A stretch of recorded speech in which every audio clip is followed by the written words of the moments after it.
Assalamualaikum warahmatullahi wabarakatuh. Kami dari kelompok 12 mata kuliah akuntansi keuangan menengah kelas 4E dengan dosen pengampu Bapak Samsul Huda SPD MSI diberi kesempatan untuk mempresentasikan materi mengenai akuntansi untuk LIS. Sebelum itu, izinkan saya memperkenalkan diri. Nama saya Dian Nurman Gunawan dengan NPM 19 10 63 10 380. Perkenalkan, nama saya Salsa Maulana, NPM 19 10 63 10 339. Selanjutnya ada pengertian dari leasing. Lease atau leasing adalah perjanjian yang dibuat antara lesi dan lesor, di mana lesor memberikan hak kepada lesi untuk menggunakan hak dan manfaat atas suatu properti sesuai perjanjian selama periode waktu tertentu dengan membayar sejumlah uang selama penggunaan hak dan manfaat suatu properti tersebut selama periodik kepada lesor. Selanjutnya kita masuk ke keuntungan leasing bagi lesi. Yang pertama, ada 100% pembiayaan dengan harga tetap. Artinya, lesi mengetahui berapa uang yang harus diberikan kepada lesor dari awal sampai akhir masa sewa selama periodik. Yang kedua, ada perlindungan terhadap usang. Perlindungan terhadap usang ini artinya si lesi dapat mengganti leasing yang lama dengan leasing yang baru. Dikarenakan ada perkembangan teknologi yang lebih baru dan lesi membutuhkan perkembangan teknologi tersebut.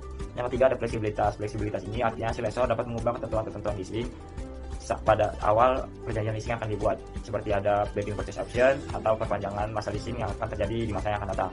Dan yang keempat, ada biaya yang lebih murah. Di sini ada keuntungan leasing bagi lesor. Yang pertama, seringkali memberikan margin bunga yang menguntungkan. Yang kedua, dapat mendorong penjual produk lesor baik itu dari dealer atau pabrikan. Yang ketiga, seringkali memberikan manfaat pajak kepada berbagai pihak dalam sewa yang meningkatkan laba kepada semua pihak yang terlibat termasuk lesor. Yang keempat, dapat memberikan nilai sisa yang tinggi kepada lesor setelah properti dikembalikan pada akhir masa jangka waktu sewa. Nilai sisa terkadang dapat memberikan keuntungan yang besar. Perkembangan historis akuntansi LIS. Dalam rangka pengembangan prinsip akuntansi di Indonesia menjadi standar akuntansi keuangan, maka pernyataan prinsip akuntansi Indonesia adalah nomor 6 tentang standar akuntansi keuangan, nomor 30 tentang akuntansi swaguna usaha atau leasing. Perlunya standar khusus akuntansi untuk leasing ini dikarenakan memiliki ciri yang berbeda dengan transaksi akuntansi yang lain, khususnya dalam penilaian dan pencatatan aktif leasing perusahaan. Untuk itulah dianggap perlu untuk memenuhi kebutuhan tersebut, maka dirumuskan standar akuntansi keuangan, khususnya persyaratan standar akuntansi keuangan nomor 30 tentang akuntansi swaguna usaha atau leasing. Nah, namun semenjak standar akuntansi leasing ini dibuat, setelah banyak mengalami revisi dimulai dari PSAK 30 tahun 1990 tentang sewa guna usaha, PSAK ini mengatur hubungan antara penyewa dengan pemilik barang yang disewakan.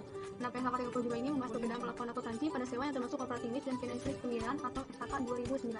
Nah, hingga sampai ke PSAK yang mengacu pada IAS nomor 17 tahun 2003, mengungkapkan pada laporan keuangan mengalami penambahan setelah PSAK ini direvisi. Peraturan yang berlaku mulai dari tahun 2008 ini mengharuskan perusahaan untuk melakukan pengungkapan yang jumlahnya lebih banyak. Nah, dalam diskusi yang dilakukan IAI dengan Indonesian Economic Intelligence menyebutkan bahwa banyak entitas yang terkena dampak atas penerapan PSAK 30 ini, di mana adanya perubahan akan posisi off balance menjadi on balance, aset yang timbul dari perjanjian sewa akan berdampak pada transparansi dan akuntabilitas perusahaan. Nah, sehingga di mana dengan pengungkapan tersebut dapat meningkatkan transparansi dalam laporan keuangan perusahaan-perusahaan menurut ayat tahun 2011.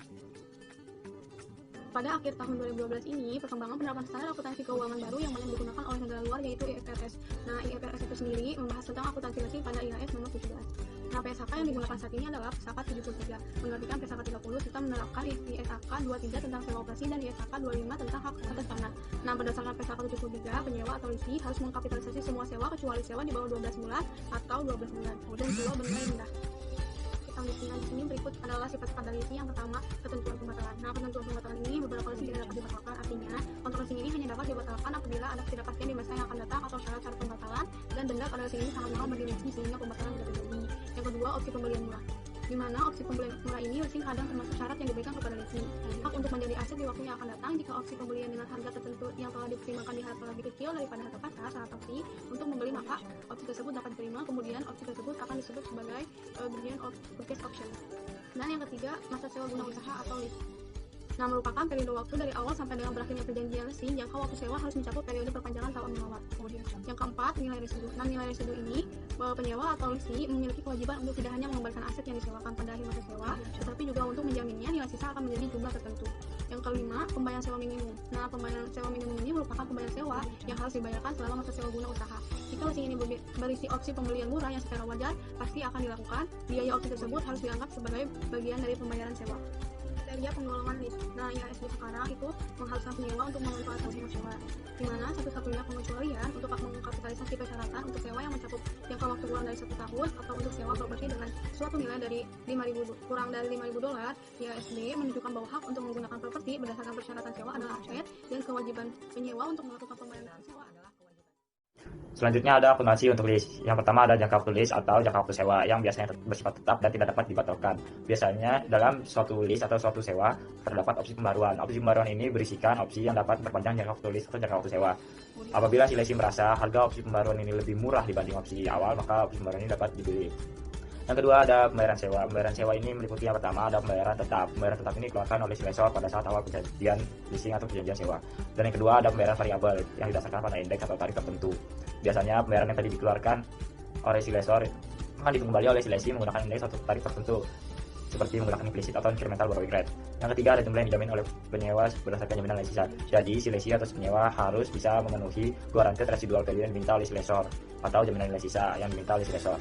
Apabila si lessee memperkirakan pada akhir masa leasing nilai aset akan kurang dari jaminan nilai sisa atau guaranteed residual value yang diminta oleh lessor, maka si lessee akan harus memperkirakan berapa biaya yang harus dia bayar pada akhir masa leasing dan memasukkannya pada perhitungan pembayarannya. Terus yang keempat ada pembayaran yang terkait opsi pembelian. Opsi pembelian ini biasanya bargain purchase option bisa diberikan oleh si lessor pada awal perjanjian leasing. Selanjutnya ada tingkat bunga. Tingkat bunga ini ada dua. Yang pertama ada tingkat pinjaman tambahan, ini incremental borrowing rate. Ini tingkat bunga yang biasanya dikeluarkan oleh bank atau oleh lembaga-lembaga keuangan saat kita mau meminjam uang. Jadi tingkat bunga pasar bisa dibilang. Yang kedua ada implicit rate. Implicit rate ini tingkat bunga yang lebih jelas yang diberikan oleh si lessor. Jadi tarif ini lebih realistis untuk menentukan jumlah yang akan dilaporkan sebagai aset dan sebagai kewajiban. Selanjutnya kita masuk ke akuntansi lessee. Selama masa sewa, penyewa atau lessee menggunakan metode bunga efektif untuk mengalokasikan setiap pembayaran sewa antara pokok dengan bunga atas kewajiban sewa. Metode ini menghasilkan beban bunga periodik sebesar persentase tetap dan nilai tercatat kewajiban sewa. Saat menerapkan metode bunga efektif, penyewa atau lessee harus menggunakan tarif implisit kalau diketahui atau incremental borrowing rate. Juga penyusutan aset hak pakai dicatat serupa untuk aset non keuangan lainnya.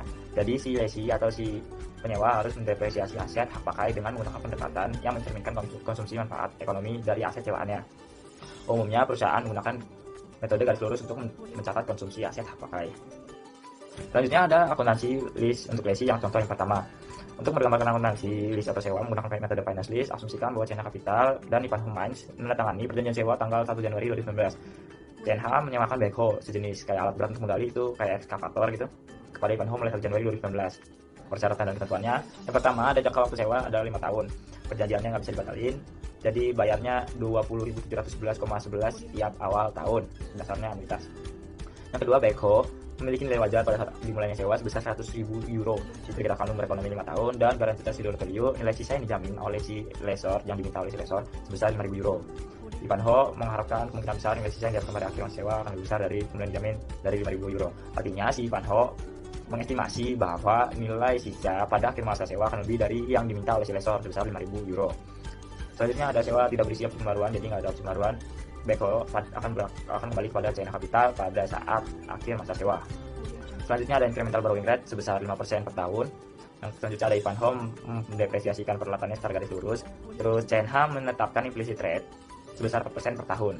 Dan Ivanhoe tahu tarif tersebut.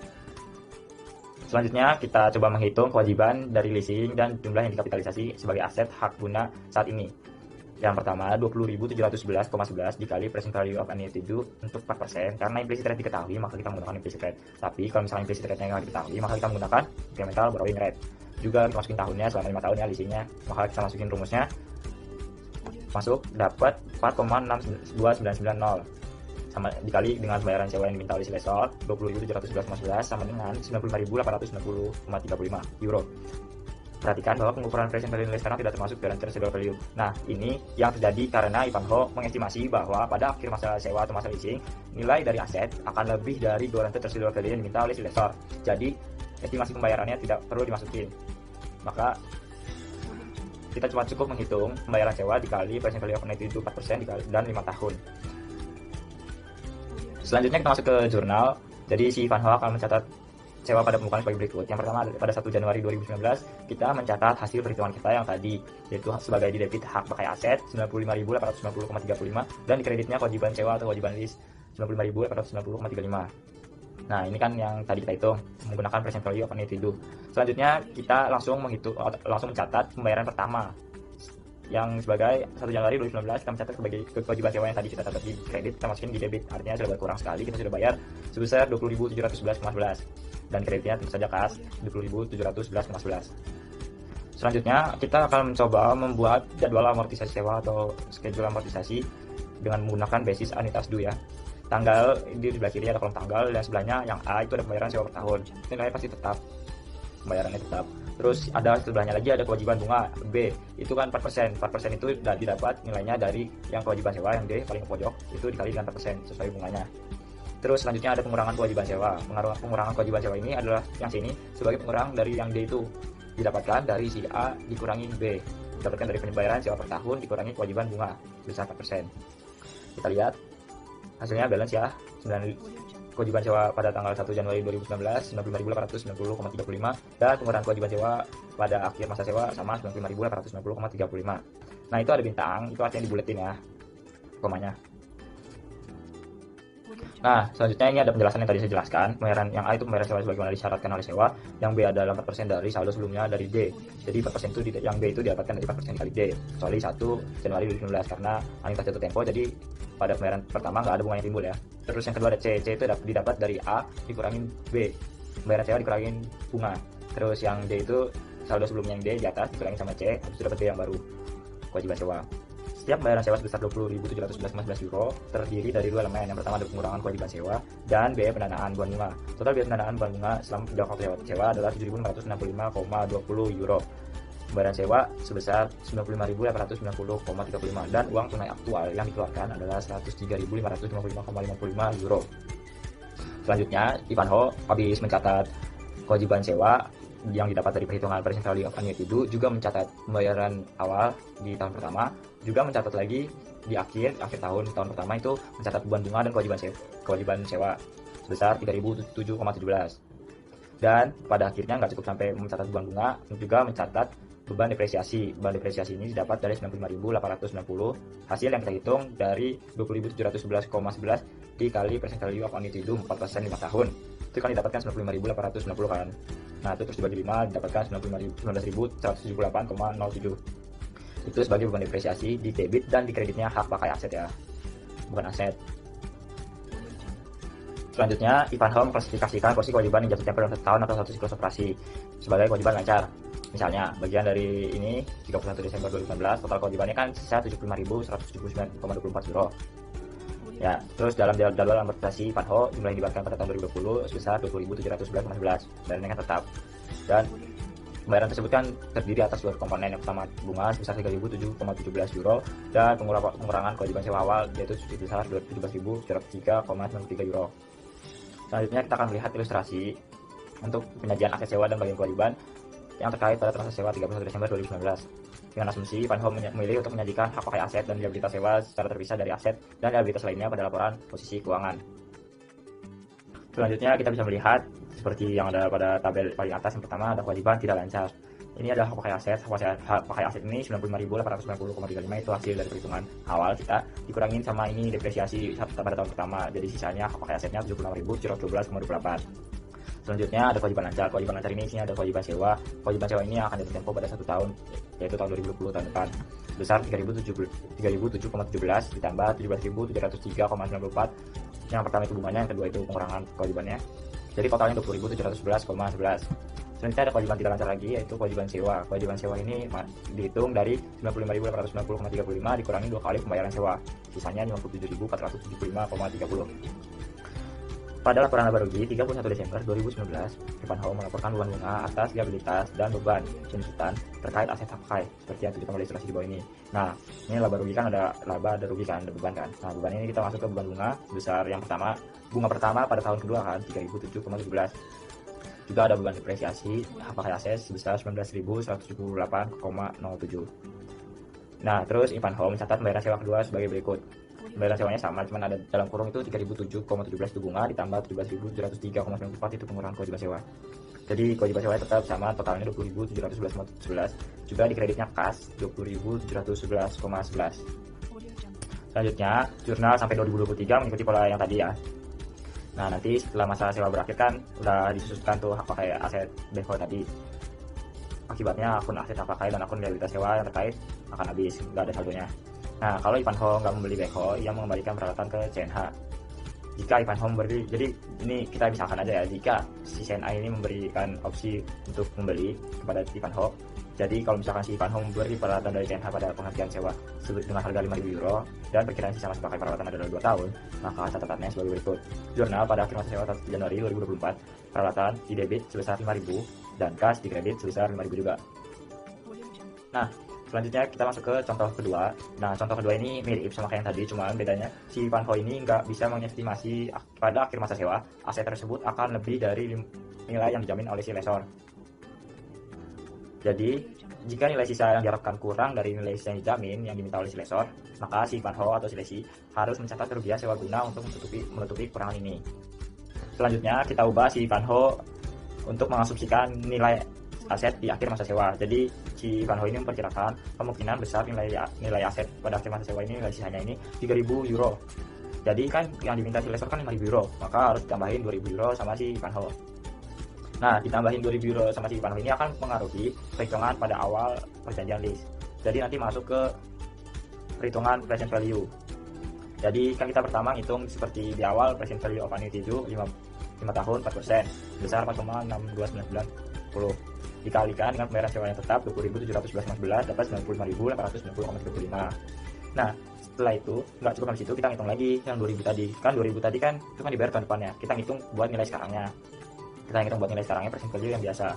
Jadi 2.000 dikali present value yang biasa 4% 5 tahun, kita dapat hasilnya 0,82193. Dikali 2.000 tadi hasilnya 1.643,86. Nah, di total baru dapat kewajiban sewa. Dapat 97.534,21 euro. Selanjutnya si Ivanho akan membuat jurnal seperti berikut ya untuk mencatat sewa dan pembayaran pertama. Yang pertama mencatat sewa dulu 1 Januari 2019, hak pakai aset pada debit dan sebesar 97.534,21 dan kewajiban sewa pada kredit sebesar 97.534,21. Itu yang buat mencatat sewa. Selanjutnya mencatat pembayaran pertama.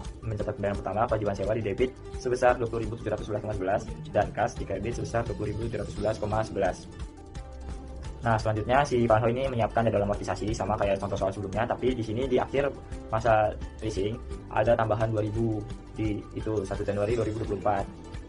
Jadi itu mempengaruhi seluruh perhitungan dan akhirnya jadinya beda semua sih. Jadinya pembayaran sewa per tahun jumlahnya beda, kewajiban bunga 4% jumlahnya beda, terus pengurangan kewajiban sewa juga beda hasilnya totalnya, dan kewajiban sewa tentunya.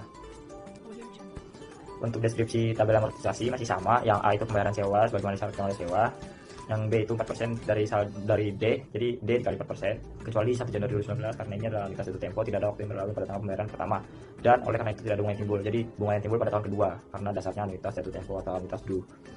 Terus yang C ada A dikurangi B, terus yang D itu didapatkan dari nilai D yang sebelumnya yang di atas dikurangi sama C. Ilustrasi 2 menunjukkan dalam bentuk perbandingan entry Ivanho untuk 2 tahun lama sewa ketika yang pertama Ivanho mengharapkan untuk membayar 2.000 euro di akhir masa sewa terkait dengan nilai sisa yang dijamin. Yang kedua, Ivanho tidak mengharapkan bayar tambahan untuk nilai sisa yang dijamin.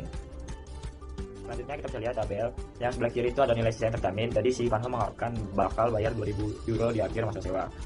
Nah, terus sama yang di sebelah kanan yang nilai sisa terjamin ini gak ada pembayaran yang diharapkan. Jadi nilai sisanya bakal melebihi yang dijamin oleh si lessor. Kita lihat perbedaannya ada di hak pakai aset dan kewajiban sewa itu juga di awal 1 Januari 2019. Untuk pembayarannya sama 20.711,11 euro.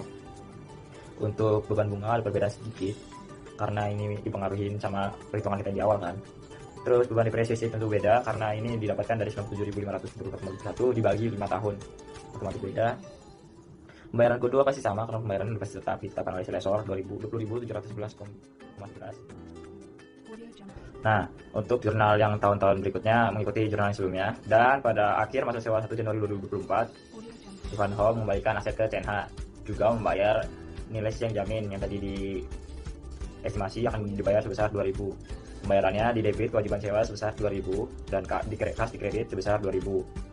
Kalau yang sebelah kanan kan itu kan yang tidak ada pembayaran yang diharapkan, jadi nggak ada pembayaran yang diestimasi bakal dibayar oleh si Ivanho. Mengikuti itu yang dirangkum dari dua ilustrasi di atas, aset terpakai dan sewa konvertibilitas telah diamortisasi sebelumnya dan memiliki saldo 0. Jika di akhir masa sewa 1 Januari 2024, Ivanho tidak memiliki kewajiban tambahan berdasarkan jumlah nilai sisa, tidak ada entry lebih lanjut yang dibutuhkan. Jadi kalau udah selesai, udah nggak ada kewajiban tambahan, nggak perlu ada jurnal lagi. Selanjutnya ada kehilangan nilai sisa. Bagaimana jika nilai wajar aset yang mendasari kurang dari nilai sisa yang diharapkan? Jadi kalau Ivanho memprediksikan tadi kan 3.000, ternyata pada akhir masa sewa ternyata nilainya 0. Jadi Ivanho harus memberikan kompensasi lebih lanjut kepada CNH di bawah jaminan nilai sisa. Dalam situasi ini si Ivanho melakukannya dengan mencatat kerugian. Jadi kan kalau misalkan yang sudah diestimasi hanya 2.000, tapi tiba-tiba pada di akhir masa sewa harus membayar lagi 3.000, maka itu kan menjadi kerugian. Asumsikan bahwa karena pembelian backhoe yang buruk, Ivanho dan CNH setuju bernilai wajar aset adalah 0 setelah mengembalikan backhoe ke CNH pada tanggal 1 Januari 2024. Jadi si Ivanho dan CNH kan bertemu untuk mengembalikan backhoe dan setuju bahwa nilai wajarnya itu 0 karena perawatannya buruk. Selanjutnya, dalam kasus ini, Ivanho melaporkan kerugian sebesar 3.000 euro. Nah, ini ada pencatatan kerugian yang tidak diestimasi. Jadi, Ivanho tidak tahu bahwa nilai asetnya bakal 0 ternyata. Jadi, mencatatnya 1 Januari 2024, kerugian sewa sebesar 3.000, dapat dari 5.000 dikurangi 2.000 di debit kan. Ya, terus di kas ada di kredit sebesar 3.000. Nah, kalau di bawah ini ada lagi, di bawah ini skenario pembayaran tidak diharapkan. Ivanho membuat entry berikut. Nah, kalau jurnal ini bawah yang kedua, jurnal ini biasanya dikeluarin karena si Ivanho tidak mengekspektasi bahwa nilainya bakal 0. Jadi seperti di contoh soal yang pertama, Ivanho bakal mengira wah kira-kira nilai sisa di akhir masa leasing bakal tetap di atas 5.000. Tapi ternyata pada saat backhoe dikembalikan ke CNH ternyata nilainya 0. Jadi si Ivanho harus bayar 5.000 karena tidak diestimasi atau tidak diperhitungkan pada awal masa leasing, maka dicatat sebagai kerugian sewa sebesar 5.000 di debit dan kas di kredit sebesar 5.000 juga. Selanjutnya ada opsi pembelian tawar-menawar atau bargain purchase option. Opsi pembelian tawar-menawar ini memungkinkan si lessee atau penyewa membeli properti sewaan dengan harga masa depan yang secara substansial atau secara nilai lebih rendah daripada nilai aset tersebut, jadi lebih murah. Nah, kalau nanti emang ada bargain purchase option atau opsi pembelian tawar-menawar, penyewa harus menghitung nilai sekarang untuk bayar sewa dengan nilai sekarang dari harga opsi pembelian tawar-menawar. Untuk misalnya, asumsikan bahwa Ivanho Mines memiliki opsi untuk membeli peralatan yang disewakan untuk 2.000 euro di akhir masa sewa 5 tahun. Pada saat itu, Ivanho dan CNH mengharapkan nilai wajarnya menjadi 10.000 euro. Perbedaan signifikan antara harga opsi dan nilai wajar menciptakan tawar-menawar opsi pembelian karena pelaksanaan opsi tersebut pasti. Maksudnya nih, kan tadi misalnya Ivanho memiliki opsi untuk membeli peralatan yang disewakan sebesar 2.000 euro. Nah, nilai wajar aset di akhir masa leasing itu 10.000. Sedangkan si CNH menjual 10.000 itu ke Ivanho seharga 2.000, kan lebih murah 1/5. Jadi bakal dibeli sama si Ivanho. Opsi pembelian murah atau bargain purchase option mempengaruhi akuntansi sewa dengan cara yang sama seperti dengan sisa, dengan kemungkinan jumlah yang harus dibayar. Jadi kalau Ivanho yang tadi mengestimasi bakal membayar jaminan nilai sisa sebesar 2.000 euro. Nah, opsi pembelian murah, kalau misalkan si Ivanho diberi tawaran oleh CNH untuk membeli aset tersebut di akhir masa leasing sebesar 2.000 juga, maka itu dihitung juga sama seperti jaminan nilai sisa. Satu-satunya perbedaan antara perlakuan akuntansi untuk opsi pembelian murah dan jaminan nilai sisa dari jumlah dan keadaan yang identik adalah dalam perhitungan penjualan tahunan. Jadi kalau kita ada opsi pembelian murah yang bakal kita beli, itu kan berarti asetnya kan bakal menjadi milik kita. Maka penyusutannya akan menggunakan masa ekonomi dari aset, bukan menggunakan masa leasing atau masa sewa seperti itu. Selanjutnya ada contoh ketiga untuk akuntansi lessee. Kalau contoh-contoh sebelumnya itu kan mengilustrasikan leasing dengan nilai sisa yang dijamin atau dengan guaranteed residual value. Nah, ini di contoh ini kita bakal menggunakan nilai sisa yang tidak dijamin. Hathaway Disposal Lessor dan Marks & Spencer si lessee menandatangani perjanjian sewa tanggal 1 Januari 2019. Perjanjian sewa menetapkan bahwa Hathaway akan memberikan hak penggunaan salah satu komodat kardus standarnya yang digunakan di salah satu toko M&S. Selanjutnya ada ketentuan-ketentuan dari perjanjian leasing. Yang pertama, ada jangka waktu sewa adalah 3 tahun. Perjanjian sewa tidak dapat dibatalkan, bayarnya 17.620,08 pound sterling pada awal setiap tahun. Dasarnya anuitas. Yang kedua, ada pemadat milik gede dan nilai wajar pada saat dimulainya sewa diperkirakan sebesar 60.000 pound sterling dengan umur ekonomi 7 tahun. Dan nilai sisa yang diharapkan sebesar 12.000 pound sterling yang nggak dijamin. Selanjutnya, sewa tidak berisi opsi pembaruan, jadi nggak ada opsi pembaruan ya. Dan pemadat kembali ke Hathaway pada saat penghentian sewa, jadi nggak ada opsi pembelian. Yang keempat, tingkat implisit lessor tidak diketahui oleh M&S. Tingkat pinjaman tambahan atau incremental borrowing rate M&S adalah 6%. Selanjutnya kita akan menghitung kewajiban sewa yang bakal dibayar oleh M&S 3 tahun ke depan. Kita hitung menggunakan present value factor annuity due 3 tahun dan 6%. Kita dapat hasilnya 2,8339 dikali dengan pembayaran tetap yaitu sebesar 17.620,08 pound sterling. Didapat hasilnya 49.924,56 pound sterling. Dan kita membayar kewajiban sewa pertama kali 17.620,08 di debit pada kewajiban sewa dan kas di kredit 17.620,08. Selanjutnya seperti biasa, setelah mencatat kewajiban sewa dan mencatat pembayaran pertama, kita membuat jadwal amortisasi sewa untuk menunjukkan beban bunga dan amortisasi terkait kewajiban sewa selama periode leasing, selama periode sewa.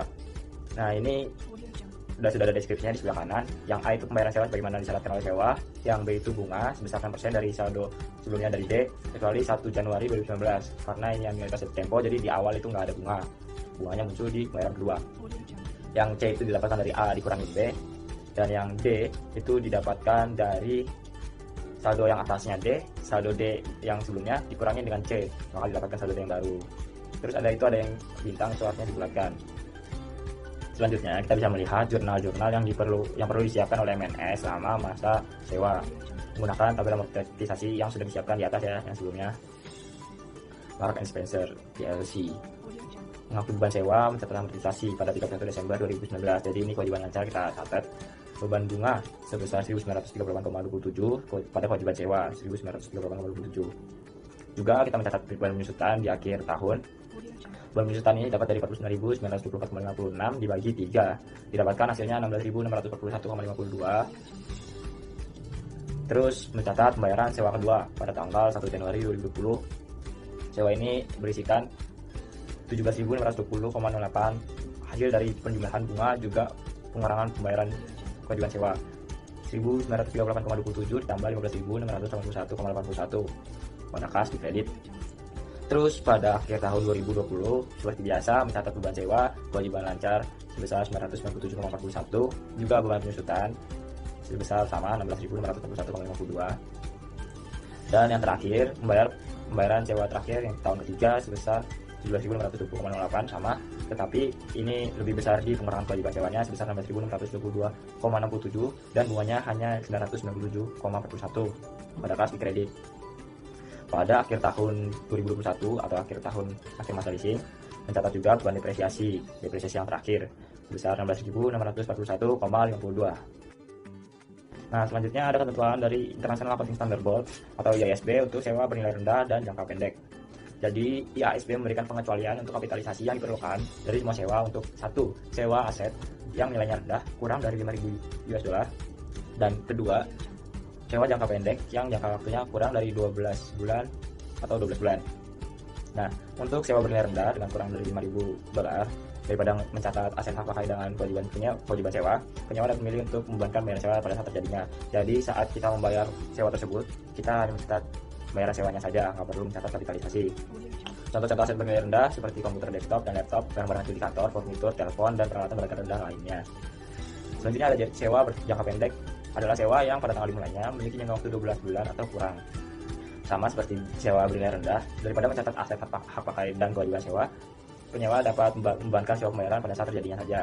Sewa dapat mencakup opsi memperpanjang jangka waktu sewa, pembaruan opsi, atau untuk mengakhiri sewa sebelum tanggal berakhir kontrak sewa yang sudah ditentukan. Selanjutnya akuntansi leasing pada lesor.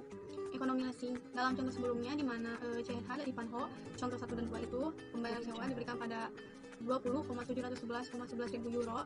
Itu penting untuk dipahami bahwa CNH atau lesor yang menentukan jumlah pembayaran sewa, bukan penyewa. CNH menentukan pembayaran ini dengan menggunakan tingkat pengembalian atau tingkat implisit yang diperlukan untuk menjustifikasi penyewa backstop. Dalam menetapkan tarif implisit ini, CNH mempertimbangkan di mana posisi kredisi Panho selamanya masa sewa dan status nilai sisa dijamin versus tidak dijamin. Nah, di mana dalam contoh 1 dan 2, CNH menentukan tarif implisit menjadi 4%. Nilai wajar peralatan untuk menjadi 100.000 euro dan nilai sisa menjadi 5.000 euro. Nah, selanjutnya di sini CNH kemudian menghitung pembayaran sewa. Dalam contoh 1 dan 2 tadi, CNH menentukan tarif implisit menjadi 4%, nilai wajar peralatan untuk menjadi 100.000 euro dan nilai sisanya menjadi 5.000 euro. Selanjutnya kemudian CNH menghitung pembayaran sewa. Perhitungannya, nilai wajib peralatan yang disewakan yaitu sebesar 100.000 dolar dikurangi nilai sekarang dari nilai sisa yaitu sebesar 4,109,65. Jumlah yang akan dipulihkan oleh lesor melalui pembayaran sewa yaitu sebesar 95,890,75 dolar. 5 pembayaran sewa awal tahun untuk mendapat pengembalian 4% yaitu sebesar 20,711,11 dolar. Nah, seperti yang ditunjukkan, di mana ketika nilai terlibat atau apakah dijamin atau tidak, CNH tidak perlu melakukan memulihkan sebanyak mungkin dari pembayaran sewa itu. Oleh karena itu, pembayaran sewa berkala akan lebih sedikit. Selanjutnya di sini ada klasifikasi sewa oleh lesor. Nah, untuk tujuan akuntansinya, lesor mengklasifikasikan di mana sewa sebagai sewa pembiayaan atau sewa pasti. Sebuah sewa di sini menjadi sewa pembiayaan, itu harus tidak dapat dibatalkan dan memenuhi setidaknya satu dari 5 tes. Untuk memenuhi salah satu dari 5 ini, lesor harus mentransfer kendali atas bagian substansial dari aset yang mendasari kepada penyewa atau memberikan kepemilikan atas aset yang mendasarinya kepada penyewa. Nah, di sini semua sewa yang tidak memenuhi salah satu pengujian diklasifikasikan sebagai sewa operasi. Dalam sewa operasi, di mana lessor memberikan hak untuk menggunakan aset yang mendasari untuk jangka waktu sewa tetapi tidak untuk kepemilikan atau pengendalian sebagian besar dari aset yang mendasarinya itu sendiri. Bisa dilihat di samping ini kita menyajikan sewa uji klasifikasi yang digunakan untuk menentukan apakah lessor harus mengklasifikasikan sewa sebagai sewa pembiayaan atau sewa sebagai sewa operasi. Selanjutnya ada uji transfer kepemilikan. Jika sewa mengalihkan kepemilikan pada aset kepada penyewa itu, lessor mengklasifikasikan sewa sebagai pembiayaan sewa atau lease modal. Nah, tes ini tidak kontroversial dan mudah diterapkan dalam praktiknya. Selanjutnya ada uji opsi pembelian, di mana uji opsi pembelian ini dipenuhi jika penyewa dipastikan akan melaksanakan pilihan. Dengan kata lainnya, opsi pembelian sewa memungkinkan penyewa untuk membeli properti untuk harga yang secara signifikan lebih rendah dari nilai wajar aset yang mendasari yang diharapkan pada tanggal opsi menjadi dapat dilaksanakan atau opsi pembelian lebih murah. Artinya, lessor mengalihkan kendali kepemilikan dari aset bagi penyewa. Selanjutnya ada uji jangka waktu sewa. Ketiga, masa sewa merupakan bagian utama dari sisa umur ekonomis dari aset yang disewakan itu, lessor harus menggunakan metode keuangan dalam akuntansi untuk transaksi sewa. Pertanyaannya adalah, apakah bagian utama dari kehidupan ekonomi dari aset yang disewakan? Meskipun IASB menunjukkan bahwa lessor harus menggunakan penilaian dalam mengevaluasi pengujian jangka waktu sewa, ia mengakui bahwa panduan implementasi tambahan untuk akan membantu.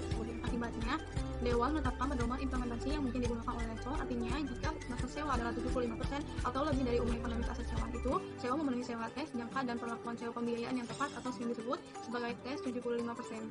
Uji nilai sekarang. Uji nilai sekarang ini jika nilai sekarang pemain sewa mendekati nilai wajar aset, di mana lessor adalah secara efektif mentransfer kontrol atau kepemilikan aset pada penyewa.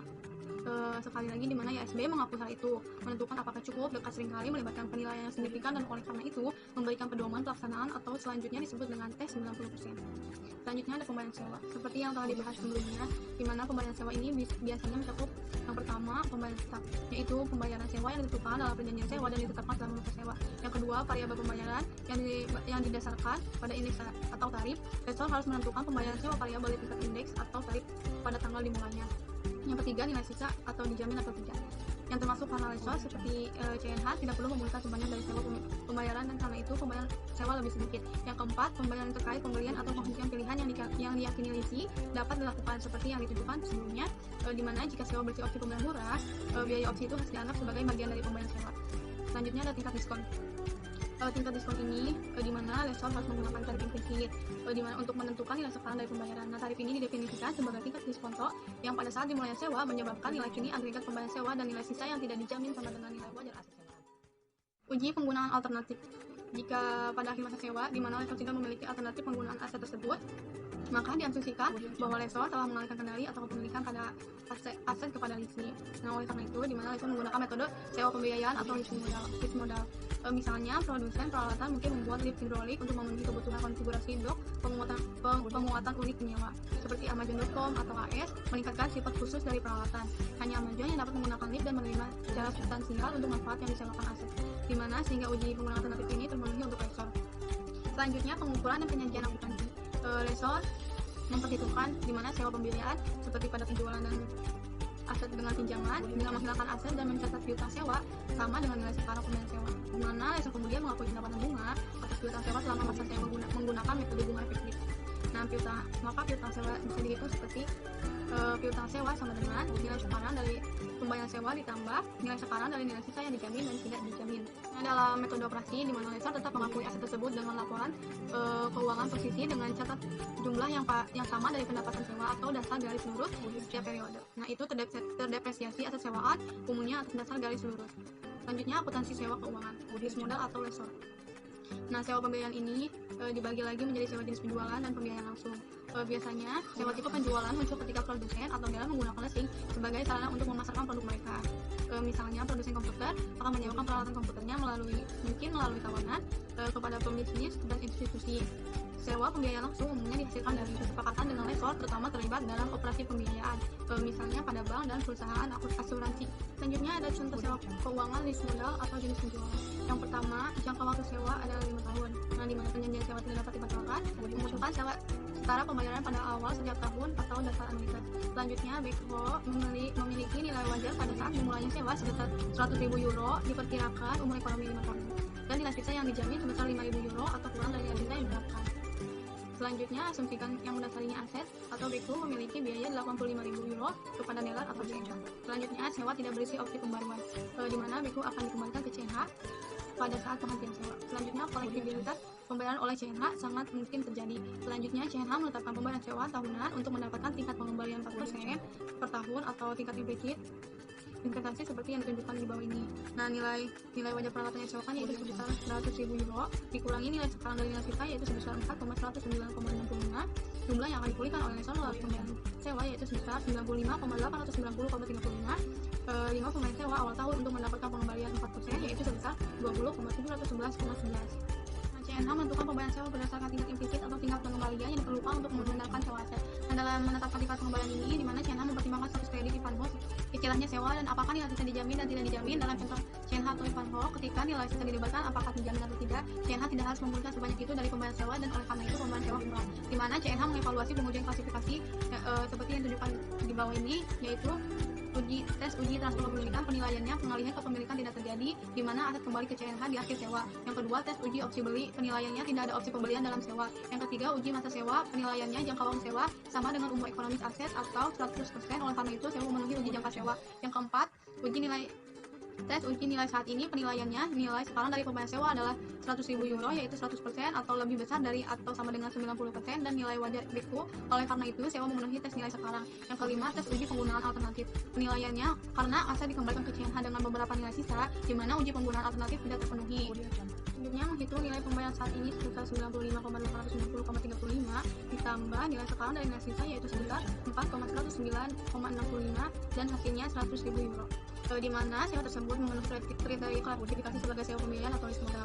Karena yang pertama, masa kini nilai pembayaran sewa dengan nilai wajar aset, dan yang kedua, jangka waktu sewa sama dengan kehidupan ekonomi aset.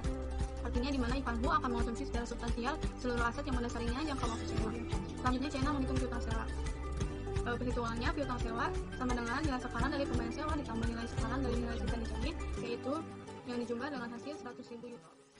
Nah, di sini CNH kemudian mencatat piutang sewa, harga pokok penjualan, dan pendapatan penjualan, dan menghapus sewa aset atau yang belum sewa dimasukkan dalam inventaris CNH.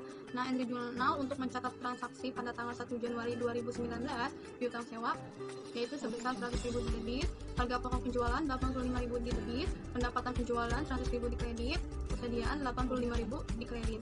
Nah, hasilnya CNH tersebut melakukan laba kosong sebesar 15.000 euro atau 100.000 euro dikurangi 85.000 euro pada laporan laba rugi. Nah, CNH di sini kemudian menyusun jadwal amortisasi sewa seperti yang akan ditunjukkan di slide berikutnya dengan menetapkan bunga efektif dan mengakui pendapatan bunga sebagai prinsip dari saldo piutang sewa. Nah, selanjutnya Ivanhoe menyiapkan jadwal amortisasi yang sebelumnya sudah dijelaskan oleh rekan saya. Jadwal amortisasi ini disimulasi oleh Leasing ada tambahan yaitu sebesar 5.000 euro pada tanggal 1 Januari 2024 ini. Jadi tambahan tersebut mempengaruhi perhitungan dan aktivitas akhirnya jadi berbeda. Nah, pembayaran sewanya pun per tahunnya berbeda, kewajiban bunga 40%-nya pun berbeda, pengurangan kewajibannya juga berbeda, dan total kewajiban sewa juga tentunya. Nah, di sini pada tanggal 1 Januari 2019 ini CNH mencatat pembayaran sewa tahun pertama yaitu pada tanggal 1 Januari 2019 ini kas pada piutang sewa yaitu sebesar 20,711,11. Nah, pada tanggal 31 Januari 2019 selanjutnya CNH mengakui pendapatan bunga atas piutang sewa guna usaha. Yang pertama yaitu pada tanggal 31 Desember 2019 piutang sewa pada pendapatan bunga sebesar 3,171,56. Pada tanggal 31 Desember 2019, selanjutnya CNH melakukan piutang sewa dalam laporan posisi keuangannya, antara aset lancar dan aset tidak lancar. Ini mengklasifikasikan posisi tempo dalam 10 tahun atas siklus operasi yang dimana yang lebih lama sebagai aset lancar dan sisanya sebagai aset tidak lancar. Nah, pada tanggal 31 Desember 2019 ini CNH menunjukkan berkaitan dengan transaksi sewa, yaitu aset sewa piutang sewa sebesar 20,711,11, aset tidak lancar yaitu piutang sewa sebesar 61,709,34. Dalam laporan laba rugi tahun 2019 ini kemudian CNH menjanjikan pos pendapatan dan beban yang ditunjukkan di bawah ini. Nah, penjualan yaitu pendapatan penjualan sebesar 100.000 euro dikurang harga pokok penjualan 85.000 dan pendapatan lain-lainnya yaitu pendapatan bunga sebesar 3,171,56. Nah, entry berikut mencatat penerimaan pembayaran sewa tahun kedua yaitu pada tanggal 1 Januari 2020 kas pada piutang sewa sebesar 20,711,11. Pada tanggal 31 Desember 2020 piutang sewa pada pendapatan bunga yaitu sebesar 2,469,97. Di mana entry jurnal sampai 2023 mengikuti pola yang sama kecuali tahun 2003. Sewa akhir pembayaran sewa dilakukan pada tanggal 1 Januari 2023, tetapi aset tersebut tidak dikembalikan ke CNH hingga pada tanggal 1 Januari 2024. Maka entry jurnalnya pada tanggal 31 Desember 2023 piutang sewa pada pendapatan bunga yaitu sebesar 192,19. Akibatnya pendapatan bunga sebesar 192,19 ribu euro tadi diakui tahun 2023. Nah, seiring bertambahnya nilai sisa hingga 5.000 euro di akhir masa sewa pada tanggal 1 Januari 2024, ketika aset yang disewakan dikembalikan ke CNH, maka akun piutang sewa dikurangi menjadi 0 dan aset yang dikembalikan dicatat dalam persediaan, yaitu pada tanggal 1 Januari 2024 inventory pada piutang sewa sebesar 5.000, akuntansi lessor pada nilai sisa dijamin. Nah, dalam contoh Ivanhoe atau CNH, Ivanhoe menjamin nilai sisa sebesar 5.000 euro dalam menghitung jumlahnya untuk dipulihkan dari pembayar sewa. Nah, nilai sekarang dari nilai sisa dikurangi nilai wajar baku untuk mencapai jumlah yang dipulihkan oleh lessor. Maka perhitungannya, nilai wajar peralatan yang disewakan yaitu sebesar 100.000 euro dikurangi nilai sekarang dari nilai sisa yaitu sebesar 4,109,65. Jumlah yang akan dipulihkan oleh lessor melalui pembayar sewa yaitu sebesar 95,890,35. 5 pembayar sewa awal tahun untuk mendapatkan pengembalian 4% yaitu sebesar 20,711. Nah, perhitungan tadi adalah sebagai nilai sisa dijamin atau tidak dijamin. Nah, perjanjian sewa CNH atau Ivanhoe mencatat sewa sebagai sewa jenis penjualan karena itu mencatat pendapatan penjualan dan angka pokok penjualan terkait sewa saat ini. Mulai akun CNH untuk nilai sisa yang dijamin sebagai bagian dari pendapatan penjualan karena itu menerima jumlah ini pada akhirnya dari sewa baik dalam bentuk tunai atau nilai sisa yang dikembalikan. Selanjutnya, perspektif lessor pada nilai sisa tidak dijamin. Apa yang terjadi jika nilai sisa CNH tidak dijamin? Dalam hal ini, kurang ada kepastian di mana bahwa file sebagian sisa yang tidak dijamin dari aset telah dijual. Nah, oleh karena itu, lessor mengakui penjualan pendapatan dan harga pokok penjualan hanya untuk sebagian dari aset yang pemulihannya terjamin. Nah, di mana untuk memperhitungkan ketidakpastian ini, pendapatan penjualan dan harga pokok penjualan itu dikurangi dengan nilai sekarang dari nilai sisa yang tidak dijamin. Maka diketahui bahwa jumlah tersebut dikurangi dari pendapatan biaya penjualan barang yang dijual sama. Laba kotor yang dihitung akan tetap sama dengan jumlah ada dari nilai sisa yang dijamin. Ini untuk membandingkan sewa jenis penjualan dan nilai sisa yang dijamin dengan nilai sisa yang tidak dijamin, CNH asumsikan fakta yaitu yang pertama harga jual yaitu 100.000 euro, yang kedua nilai sisa adalah 5.000 euro atau nilai sekarang 4,109,65 euro, yang ketiga peralatan yang disewakan memiliki biaya yaitu sebesar 85.000 euro kepada dealer atau CNH. Nah, perhitungannya piutang sewa pada bagian nilai sisa dijamin yaitu sebesar 100.000 euro atau 20,711,11.000 euro dikali present value unweighted due pada 5 tahun dan 4%, yaitu menghasilkan 4,62990 ditambah 5.000 euro dikali present value 5 pada 4% yaitu sebesar 8,293 pada bagian nilai sisa tidak dijamin yaitu sama. Nah, harga jual aset pada bagian nilai sisa dijamin yaitu sebesar 100.000 euro, pada bagian nilai sisa tidak dijaminnya yaitu 95,890,35 atau 100.000 euro dikurangi 4,109,65 euro. Nah, harga pokok penjualan dalam bagian nilai sisa dijamin yaitu sebesar 100.000 euro, bagian nilai sisa tidak dijamin yaitu sebesar 80,890,35 euro atau 85.000 euro dikurangi 4,109,65 euro. Nah, laba kotornya yaitu nilai sisa dijamin sebesar 15.000 euro atau didapat dari 100.000 euro dikurangi 85.000 euro, pada bagian nilai sisa tidak dijaminnya yaitu 15.000 euro atau didapat dari 95,890,35 dikurangi 80,890,35 euro. Nah, di sini CNH membuat entry sehubungan dengan pengaturan sewa di bawah jaminan dan tidak dijamin situasi nilai sisa. Nah, seperti yang ditunjukkan ini ada bagian nilai sisa terjamin dan nilai sisa terjamin. Nah, entry jurnal yang pertama yaitu untuk mencatat sewa jenis penjualan pada saat dimulainya pada tanggal 1 Januari 2019. Nah, pada bagian nilai sisa terjaminnya yaitu ada COGS 85.000 di debit, list receivable 100.000 di debit, sales revenue 100.000 di kredit, inventory 85.000 di kredit. Pada bagian nilai sisa tidak dijaminnya ada COGS 80,890,35 di kredit, list receivable 100.000 di kredit, sales revenue 95,890,35 di kredit, inventory yaitu sebesar 85.000 di kredit. Nah, yang kedua untuk mencatat penerimaan pembayaran sewa pertama pada tanggal 1 Januari 2019. Nah, yang ketiga untuk mencatat mengakui pendapatan bunga selama tahun pertama yaitu pada tanggal 31 Desember 2019. Nah, yang keempat untuk mencatat penerimaan pembayaran sewa kedua pada tanggal 1 Januari 2020. Yang kelima untuk mengakui pendapatan bunga selama tahun kedua yaitu pada tanggal 31 Desember 2020. Yang keenam untuk mencatat penerimaan nilai sisa sebesar 3.000 euro dan masa sewa yaitu pada tanggal 1 Januari 2024. CNH mencatat laba kotor yang sama yaitu sebesar 15.000 euro pada titik penjualan terlepas dari nilai sisa dijamin dan tidak dijamin. Nah, di sini namun jumlah tersebut dicatat untuk pendapatan penjualan dan harga pokok penjualan berbeda antara situasi dijamin dan tidak dijamin. Alasan perbedaannya adalah ketidakpastian seputar realisasi nilai sisa yang tidak dijamin. Berbeda dengan nilai dijamin situasi nilai sisa, di mana lessor mengetahui bahwa ia akan menerima jumlah penuh jaminan di akhir masa sewa dan situasi nilai sisa yang tidak dijamin. Lessor tidak yakin akan menerima apa akhirnya masa sewa sehubungan dengan nilai sisa, di mana artinya karena ketidakpastian seputar realisasi nilai sisa yang tidak dijamin, mendapatkan penjualan dan harga pokok penjualan terkait dikurangi dengan nilai sekarang dari nilai sisa. Ini menghasilkan pendapatan penjualan dan harga pokok penjualan jumlah yang dilaporkan pada jumlah yang berbeda dalam situasi nilai sisa yang tidak dijamin. Selanjutnya, akuntansi lessor untuk lease operasi. Nah, untuk mengilustrasikan akuntansi lessor untuk sewa operasi, kami menggunakan perjanjian sewa yang telah dibahas sebelumnya antara HOA Disposal dan MS untuk menggunakan salah satu pemadas karton standar HOA. Informasi yang relevan dengan sewa adalah sebagai berikut. Yang pertama, jangka waktu sewa adalah 3 tahun. Perjanjian sewa tidak dapat dibatalkan dan membutuhkan waktu 3 tahun untuk pembayaran sewa sebesar 17,620,08 dengan pembayaran pertama pada tanggal 1 Januari 2019 atau dasar anuitas. Selanjutnya, pemadas memiliki biaya dan nilai wajar pada saat dimulainya sewa diperkirakan sebesar 60.000 euro, umur ekonomis 5 tahun, dan nilai sisa di akhir masa sewa sebesar 12.000 euro atau tidak dijamin.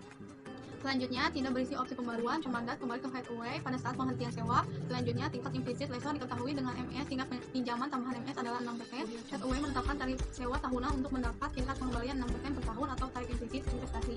Nah, perhitungannya, nilai wajib peralatan yang disewakan sebesar 60.000 euro dikurangi nilai sekarang dari nilai sisa yaitu sebesar 10,075,44 itu didapat dari 12.000 euro dikali present value 3 tahun dan 6% yaitu 83962. Nah, jumlah yang akan dipulihkan oleh lessor melalui pembayaran sewa yaitu sebesar 49,924,56 euro. 3 pembayaran sewa awal tahun untuk mendapatkan pengembalian 4% yaitu sebesar 17,620,08 euro itu didapat dari 49,924,56 dibagi present value annuity 3 tahun dan 6% yaitu sebesar 2,83339. HOA mengklasifikasikan sewa sebagai sewa operasi karena tidak ada tes sewa pembiayaan yang terpenuhi, yaitu uji transfer kepemilikan pertama, penilaiannya pengalihan kepemilikan tidak terjadi. Nah, aset tersebut akan dikembalikan ke HOA di akhir masa sewa. Yang kedua, tes uji opsi beli, penilaiannya tidak ada opsi pembelian dalam sewa. Yang ketiga, uji masa sewa, penilaiannya jangka waktu sewa adalah 60% atau 3 dibagi 5 dari umur ekonomis aset. Yang kurang dari bagian utama dari kehidupan aset yaitu sebesar 75%. Yang keempat, tes uji nilai saat ini. Penilaiannya nilai sekarang dari pembayaran sewa adalah 49,925,56 euro yaitu 83,2% atau 49,924,56 dibagi 60.000 euro dari nilai wajib pemadat. Oleh karena itu, sewa ini tidak memenuhi tes nilai sekarang. Yang kelima, tes uji penggunaan alternatif. Penilaiannya seperti yang ditunjukkan peralatan tersebut tidak memiliki sifat khusus yang diharapkan memiliki digunakan untuk sesuai saat dikembalikan di akhir masa sewa. Nah, 17,620,08 euro dikali present value annuity 3 tahun dan 6% yaitu sebesar 2,83339. Berdasarkan metode operasi, HOA atau lessor tetap mengakui aset tersebut pada laporan posisi keuangan dan mengakui pendapatan sewa atau umumnya atas dasar garis lurus di setiap periode. HOA terus mendepresiasi aset yang disewakan. Nah, untuk mengilustrasikan metode operasi untuk sewa HOA dan MS, HOA mencatat pembayaran sewa pada dasar garis lurus pada tanggal 1 Januari 2019, 2020, dan 2021 yaitu sebagai berikut. Nah, pada tanggal 1 Januari 2019, 2020 dan 2021, kas pada pendapatan sewa yang diterima di muka yaitu sebesar 17,620,08. Nah, pada tanggal 31 Desember 2019, 2020 dan 2021, HOA mencatatkan pengakuan pendapatan setiap periodenya sebagai berikut. Nah, pendapatan sewa diterima di muka pada pendapatan sewa yaitu sebesar 17,620,08. Selanjutnya, HOA juga mencatat biaya penyusutan pada peralatan yang disewakan atau dengan asumsi metode saldo menurun ganda dengan dasar biaya sebesar 60.000 euro dan umur ekonomi 5 tahun sebagai berikut. Yaitu beban penyusutan 24 di debit dan akumulasi penyusutan peralatan 24 di kredit. Dan 24.000 itu didapat dari 60.000 euro dikali 40%. Selain beban penyusutan, HOA juga mencatat biaya lain yang terkait dengan pengaturan sewa seperti asuransi, pemeliharaan, dan pajak dalam periode terjadinya. HOA mengklasifikasikan sewa sebagai peralatan dan akumulasi penyusutan yang menyertainya sebagai aset sewa.